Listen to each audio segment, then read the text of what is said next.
Welcome to the hottest movie review on the internet today, the A-List Review. I am your host, the Game Changer, Wes Troop.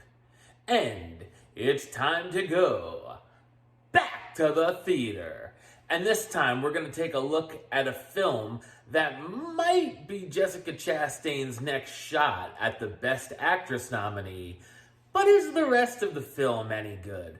We're going to find out. My review of the 2021 biopic drama, The Eyes of Tammy Faye, coming up now.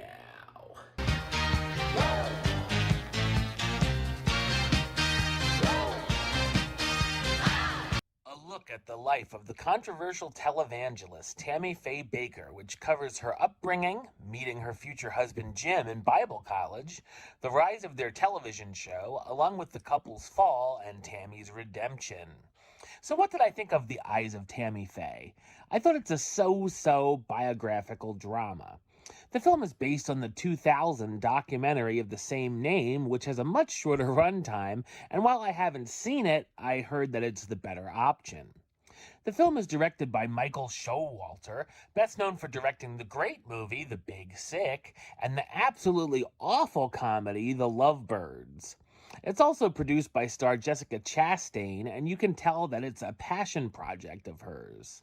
This is definitely the type of film that showcases a good performance very much for our consideration for award season, which I could see Chastain getting this year.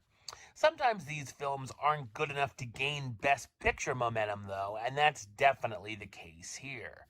While Chastain does dive deep into the character, the whole story is just presented in a very hollow, matter-of-fact way. The film hits all the usual beats as any other biopic, starting with the character's childhood, here discovering religion, meeting and starting her relationship with Jim, and how her life changed afterwards, complete with scandals, allegations, and drug addiction. I had only really heard about Tammy Faye a few times here and there throughout my life, so I didn't know how their lives would end up, like most viewers who lived through the events.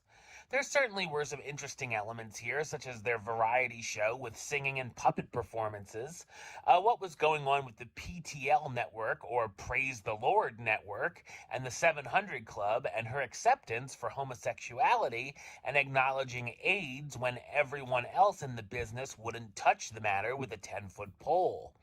Tammy's interview with a gay Christian man with AIDS is definitely a highlight, and through the film we see that she was genuinely a good person, and more than just a running punchline portrayed by television.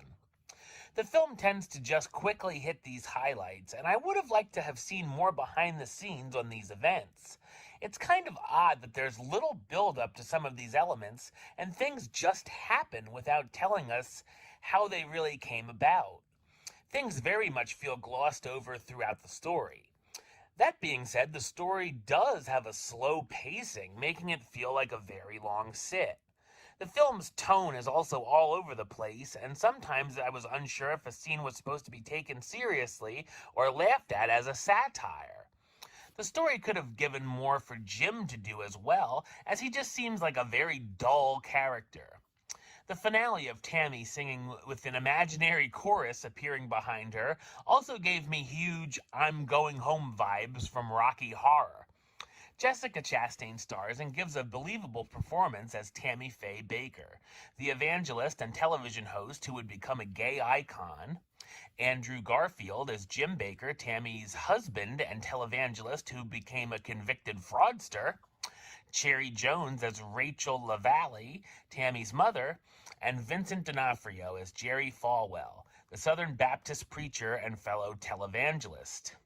While it means well, The Eyes of Tammy Faye is a very uneven, sometimes drab, and ultimately average retelling that very much would feel at home as a Lifetime Movie of the Week more than a theatrical release.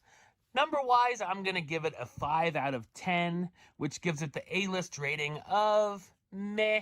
You know, it's okay. Alright, well that's the show. I'll be back with another review very soon. But until then, don't forget to subscribe right here on YouTube. youtube.com/westside of 515.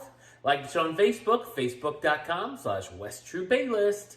And of course, you can follow me on the Twitter and the Instagram at West8List. Until next time, Troop out.